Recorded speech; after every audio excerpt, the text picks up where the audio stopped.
রাজনৈতিক হীনমন্যতা থেকেই এটা আমার উপরে করা হয়েছে। এটা কোনো টিকবে না। আমার জনপ্রিয়তা এখানে অনেক বেশি। Were very loud and clear যে আমরা অসৎ পথের কোনো আশ্রয় নিই না। অ্যান্ড স্টিল আমরা এটার উপরে আছি এবং ভবিষ্যতে সেটা আমরা বাস্তবায়ন করব ইনশাআল্লাহ। এবং এই দেশকে বিনির্মাণের যে স্বপ্ন সেটা আমরা বাস্তবায়ন করে যাচ্ছি। আনফর্চুনেটলি কিছু বিশেষ গোষ্ঠী বা দল তারা জনবিচ্ছিন্ন হয়ে যাচ্ছে পর্যায়ক্রমে। জনবিচ্ছিন্ন হওয়ার কারণে তারা যখন জনগণের কাছে কোনো প্রশ্রয় পাচ্ছে না এবং আমার আকাশচুম্বী জনপ্রিয়তা দেখে সেখানে প্রার্থী চেঞ্জ করেছে, কিন্তু এরপরও ক্ষান্ত হয় নাই। লোক লজ্জার ভয়ে মানুষের কাছে তারা লজ্জা পাওয়ার ভয়ে তারা মানুষের বিভিন্নভাবে বিতর্কিত করার চেষ্টা করছে। আমি ডাক্তার এস এম খালেদুজ্জামান, আমি বিএমডিসি রিকগনাইজড একজন ডাক্তার। 20টা দেশের মানুষ আমার কাছে ট্রিটমেন্ট নিতে আসে। আমি তার একদিনের ডাক্তার না, আমি এবার কেড়ে কাজ করছি। যেখানে জয়েন্ট কমিশন ইন্টারন্যাশনাল তারা আমার সিবি সবসময় 3 বছর অন্তত ভেরিফাই করছে। যতই প্ল্যান বাস্তবায়ন করুক না কেন এই জনগণ কোনো প্ল্যান অস্বচ্ছ প্ল্যান মেনে নেবে না। তার জন্য দাঁড়াতে হয়েছে, এটা অত্যন্ত দুঃখজনক এবং এটা অত্যন্ত আক্ষেপের বিষয় আমাদের চিকিৎসা পেশার জন্য।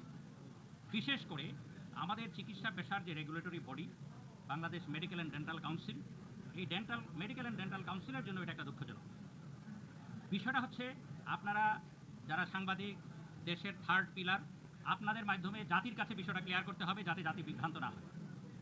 প্রথম কথা হলো, বাংলাদেশে এমন মেডিকেল বিষয়ের এমন অনেক সাবজেক্ট আছে যেগুলো আমাদের দেশে কোনো কোর্স নাই। আর যে সমস্ত বিষয়ের কোর্স আমাদের দেশে নাই সেইগুলোর বিএমডিসিতে এটাকে ইভালুয়েট করা, এটাকে সনদ দেওয়া, এটার ব্যবস্থাও নাই।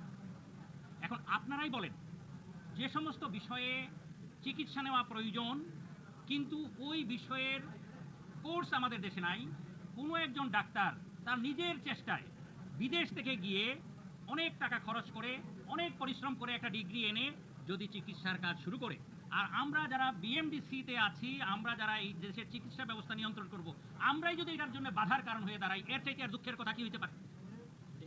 আমাদের ছোট ভাই খালিদের ক্ষেত্রে এইরকমই একটা ঘটনা ঘটেছে, যেটা আমাদের উচিত ছিল যেই বিষয়ের উচ্চতর ডিগ্রির ব্যবস্থা আমরা গ্রহণ করতে পারি নাই, আমাদের মেডিকেল বিশ্ববিদ্যালয়ে হোক বা অন্যান্য প্রতিষ্ঠানগুলোতে হোক, সেই ধরনের একটা বিষয়ে যখন একজন ডাক্তার নিজ দায়িত্বে নিজের খরচে বিদেশ থেকে শিক্ষা নিয়ে আইসা কাজ শুরু করেছে, তখন বিএমডিসির উচিত ছিল এই বিষয়টাকে কিভাবে তাড়াতাড়ি একটা রিকগনিশনের আওতায় আনা যায়, এটার জন্য কিভাবে একটা ফর্মুলা তৈরি করা যায় সেটা তৈরি করা। কিন্তু উল্টা কাজটা করা হলো, ওই ভাইয়ের কাজকে বাধাগ্রস্ত করার জন্য এবং তার পেশাকে প্রশ্নবিদ্ধ করার একটা ব্যবস্থা করা হলো। আমি এটাকে অত্যন্ত দুঃখজনক ঘটনা হিসাবে আমি মনে করি। জেসিআই এটা আন্তর্জাতিকভাবে চিকিৎসা পেশা এবং চিকিৎসা প্রতিষ্ঠানগুলোকে অ্যাক্রিডিটেশন দেওয়ার একটা অথরিটি, এবং জেসিআই এর অথরিটি বাংলাদেশে 1-2টা প্রতিষ্ঠানের মাত্র আছে, এর মধ্যে এভার কেয়ার একটা। জেসিআই এর অ্যাক্রিডিটেশন দেওয়া মানে সারা পৃথিবীতে এটাকে অ্যাক্রিডিটেশন দেওয়া। সেই জেসিআই এর অ্যাক্রিডিটেশনে যেই ডাক্তার খালিদুজ্জামান ইনফার্টিলিটিতে কনসালটেন্ট হিসেবে স্বীকৃত, তাকে বিএমডিসির পক্ষ থেকে শোকজ করাটা এটা অত্যন্ত নিন্দনীয় একটা কাজ। এটা রাজনৈতিক উদ্দেশ্য ছাড়া কি উদ্দেশ্য হতে পারে? নির্বাচনকে বাধাগ্রস্ত করতে তো প্রশ্নই আসে না। এটা প্রার্থীর ইমেজ ক্ষুণ্ণ করার একটা অপপ্রয়াস। কিন্তু আমি মনে করি যেই প্রক্রিয়ায় আমাদের ছোট ভাই খালিদুজ্জামানের ইমেজ ক্ষুণ্ণ করার জন্য অপচেষ্টা চালানো হয়েছে, এটা বুমেরাং হবে ইনশাআল্লাহ।